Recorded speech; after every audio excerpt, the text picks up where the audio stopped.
in Colorado, and I want to thank Brent and Linda Christensen for bringing me and Devin Graham out here to film at these amazing ice castles.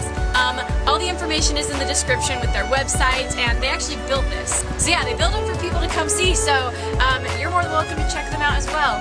Also, big thanks to Devin Graham for his amazing cinematography.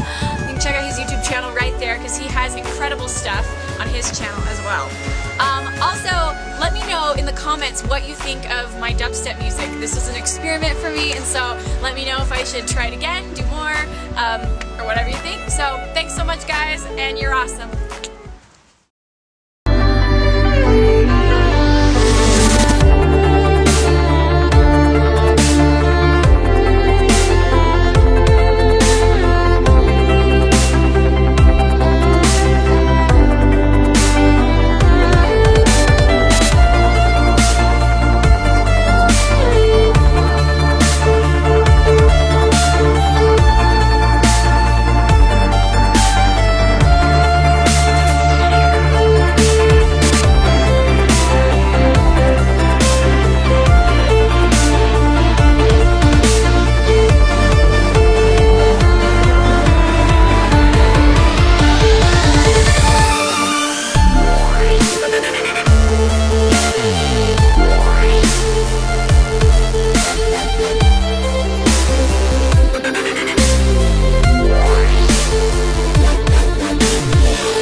in Colorado, and I want to thank Brent and Linda Christensen for bringing me and Devin Graham out here to film at these amazing ice castles. All the information is in the description with their website, and they actually built this. So yeah, they built them for people to come see, so you're more than welcome to check them out as well. Also, big thanks to Devin Graham for his amazing cinematography. You can check out his YouTube channel right there because he has has incredible stuff on his channel as well. Also, let me know in the comments what you think of my dubstep music. This was an experiment for me, and so let me know if I should try it again, do more, or whatever you think. So thanks so much, guys, and you're awesome.